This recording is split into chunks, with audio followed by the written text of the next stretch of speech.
Shumica e karrigeve të ekzekutivit përfshirë atë të kryeministrit ishin të zbrasta në seancën e së premtës.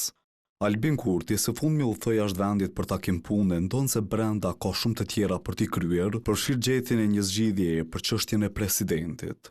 Ani se në terren nuk po bëhet gjë të paktën publikisht, shefja grupit të vetëvendosjes sërish shprehet optimiste. Kryeministri sot ka një prezantim është në Londër siç jeni njëri, ndërkohë që besoj që edhe gjatë javës, por shumë shpejt do të vazhdojmë me takime. Por sipas Mihail Bajqinovcit, një takim do të mbahet gjithsesi.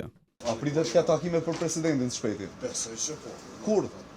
Besoj që para përfundimit në të datës 23 do të kemi takime prapas. Ndërsa PDK ka pak gjasa që t'i dërgojnë ftesë të re. Kërkesa për një ftesë zyrtare është kërkesë për mos takim. Kështu e lexoj fatkeqësisht. Sepse nga tash pra edhe kjo që themi, qoftë përmes juve, është ftesë. Para kësaj pyetje, fare pak të interesuar janë dy deputet tjerë të vetëvendosjes.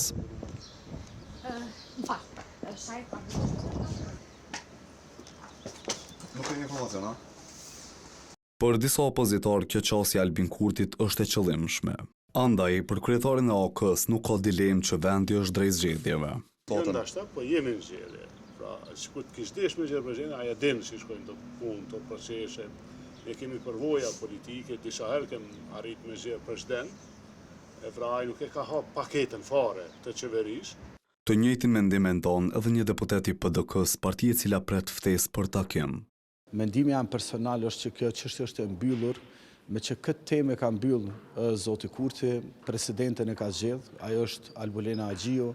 Afati i fundit për votimin e presidentit është 28 prilli sipas vendimit të gjykatës kushtetuese, nëse kjo nuk bëhet vendi shkon në zgjedhje automatikisht.